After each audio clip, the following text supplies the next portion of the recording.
Indenização paga para aeroportuários, trabalhadores de aeroportos que sofreram um acidente e ficaram com sequela. Bom, eu estou aqui no aeroporto esperando meu voo. Eu falei, quantos trabalhadores aqui nesse aeroporto já sofreram algum tipo de acidente, têm sequela, continuam trabalhando, porque não é caso de aposentadoria, mas tem que trabalhar.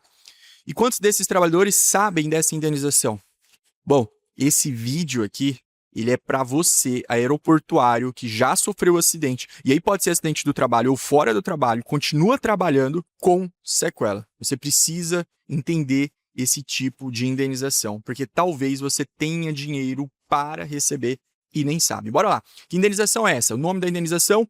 Auxílio acidente. Calma, não estou falando de auxílio doença, tá? Às vezes você já recebeu auxílio doença, achou até que o nome era auxílio acidente. Não.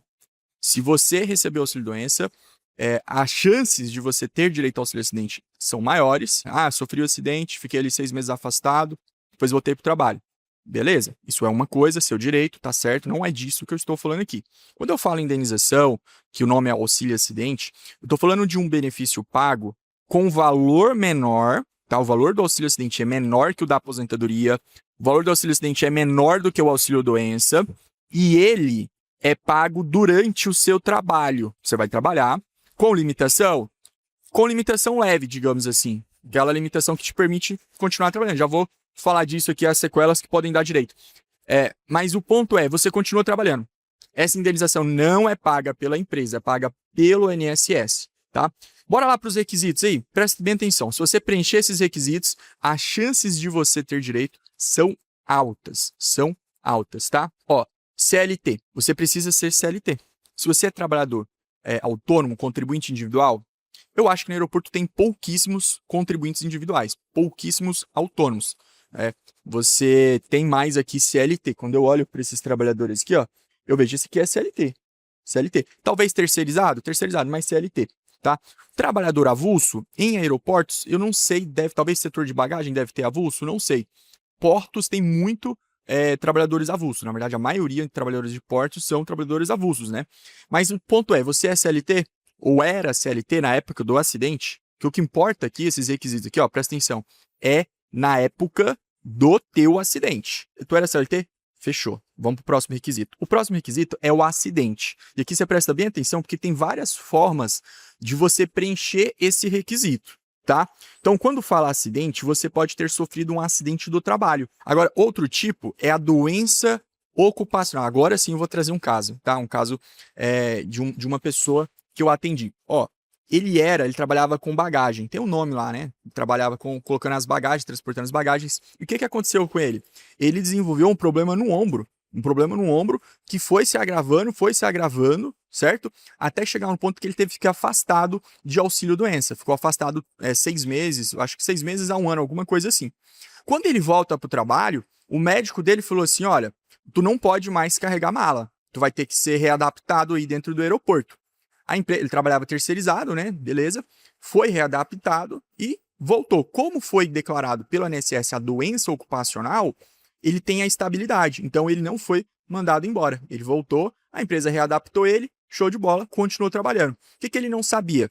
Ele não sabia que essa readaptação, como foi doença do trabalho, ele é o perfil de pessoa que tem direito. E aí, depois que ele descobriu, foi descobrir anos depois, é que a gente deu entrada e ele, claro, vai aí começar a receber em breve. Mas o ponto é, o acidente, você pode preencher esse requisito acidente como acidente do trabalho, aquele que você cai, se machuca na empresa, é atropelado, sei lá, ou doença ocupacional, que também é um tipo de acidente do trabalho. Fechou? Se você tem sequela de acidente do trabalho, doença ocupacional, beleza, tu já preencheu o requisito. Agora, também tem muita gente que acha que só acidente do trabalho é que vai dar direito ao auxílio acidente. Por que eles acham isso? Porque até 1995, a Lei 8.213, realmente, ela só concedia benefício de auxílio acidente para quem sofria acidente do trabalho, sequela de acidente do trabalho. Mas em 1995, olha só, a lei é de 1991. Mas em 1995, em abril de 1995, a lei foi alterada e passou a permitir, ou passou a conceder benefício de auxílio acidente também para acidentes ocorridos fora do trabalho. E aí que entra muita pessoa. Depois de 1995, muitas pessoas que não tinham direito começaram a ter. Por quê? O que mais tem é trabalhador que já sofreu acidente de moto fora do trabalho, acidente em casa, acidente doméstico, jogando bola, né? Existem diversos tipos de situação que a pessoa sofre acidente fora do trabalho e fica com sequela. Essas pessoas, por lei, artigo 86, Lei 8.213, com alteração em 1995, garante o direito do auxílio-acidente para trabalhadores fora do trabalho. E aí, claro, precisa preencher o requisito lá de ser CLT também. Ah, Gustavo, não sou CLT, sofri acidente fora do trabalho, tenho direito? Provavelmente não. Gustavo, nunca paguei INSS, tenho direito? Não, não tem. Precisa preencher todos os requisitos. Gustavo, beleza, eu sou CLT, sofri um acidente, acho que eu vou ter direito. Então, calma, tem outro requisito. E esse último aqui é o mais difícil de ser provado, tá? Normalmente, pessoas que dão entrada nesse pedido de auxílio-acidente têm o seu pedido negado por conta desse requisito que eu vou falar agora, tá? Mas não se preocupe que eu também já vou te falar como é que você aumenta as chances de comprovar esse requisito. O requisito é sequela que causa redução da capacidade do trabalho. Bom, vamos lá. Se você entendeu até agora o que eu falei, você sacou que o auxílio-acidente você precisa da sequela e você continua trabalhando. Só que esse continuar trabalhando aqui é um continuar trabalhando com limitação. No exemplo que eu dei, no caso do trabalhador que mexe com bagagem que teve que ser readaptado, é o exemplo mais claro de um trabalhador que teve uma redução da capacidade de trabalho. Porque ele trabalhava carregando mala e de repente, não posso. Não posso por quê? Lesão no ombro, acidente do trabalho. Beleza, tá? Beleza. Isso aí é redução da capacidade do trabalho. Esses casos onde o próprio INSS readapta a pessoa, faz reabilitação, esses casos são os casos melhores de você provar a redução da capacidade do trabalho. Só que aí tem um ponto interessante. O STJ, pessoal, é tipo a última corte para determinados assuntos aqui no Brasil. A Corte Superior. O STJ tem um entendimento, e aí nós, advogados, usamos muito esse entendimento, na verdade, pelo menos os advogados que são especialistas nisso, como eu sou, a gente usa muito ele, que se chama o tema 416. A Justiça chegou na discussão, resolveu, uma discussão seguinte. O INSS falava assim, tem que ter uma sequela grave, tem que ter uma sequela... Tipo, o cara tem que ser quase inválido para poder ter direito ao auxílio-acidente. E nós, advogados, defendemos que não. Falamos, não, pera lá. O que está escrito na lei? Na lei está escrito assim, redução da capacidade de trabalho. Tá. Então a lei não falou quanto que tem que ser essa redução da capacidade de trabalho? Não falou. E aí o STJ foi lá e falou assim, isso em 2016, tá? Foi lá e falou assim, agora, auxílio-acidente pode ser concedido sempre que houver comprovada a redução da capacidade de trabalho, mesmo que mínima. Olha só, mesmo que mínima.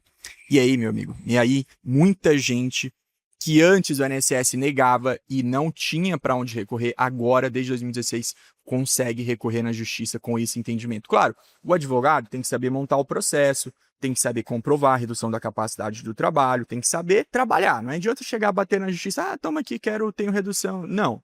Tem que ter prova, tem que ter um bom relatório médico, sabe? O advogado tem que saber fazer perguntas para o perito judicial.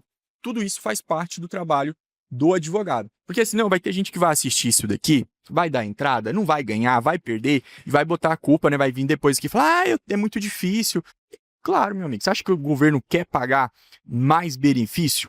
Não quer, óbvio que não quer, mas tá na lei? Tá na lei. É legal isso? É honesto? É honesto, é legal. Poxa, então eu tenho que fazer valer os meus direitos. Eu não pago imposto, você não pega o olerite lá, você não vê lá INSS, lá uma porrada de INSS que tu paga.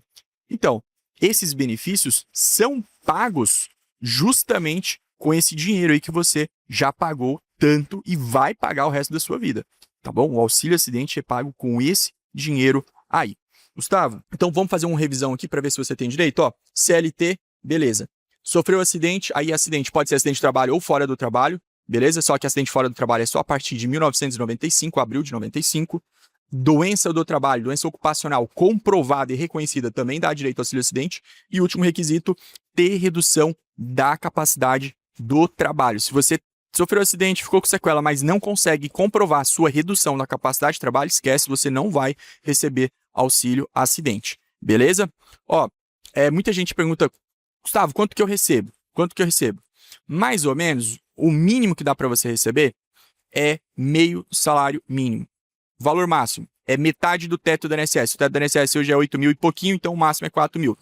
Normalmente, os trabalhadores que eu atendo, que eu vejo no aeroporto, estão recebendo em média de R$ 2.000, R$ 1.500 de auxílio acidente. Esse valor é adicionado, é pago junto com o salário dele pelo INSS, não é pago pela empresa. Vai lá no banco, recebe sozinho, não tem nada a ver. Pode trocar de empresa, pode até ficar desempregado, não vai cortar, só vai cortar quando a pessoa se aposentar. Esse é o auxílio acidente. Eu vou deixar 2 vídeos aqui para você assistir. Um é como funciona o processo judicial contra o INSS de auxílio acidente, vou deixar ele aqui para você assistir. E o outro vídeo que eu vou deixar é como que eu resolvo casos de auxílio acidente de pessoas de todos os cantos do Brasil. Escolhe aí um desses 2 vídeos e a gente se vê lá. Tchau, tchau.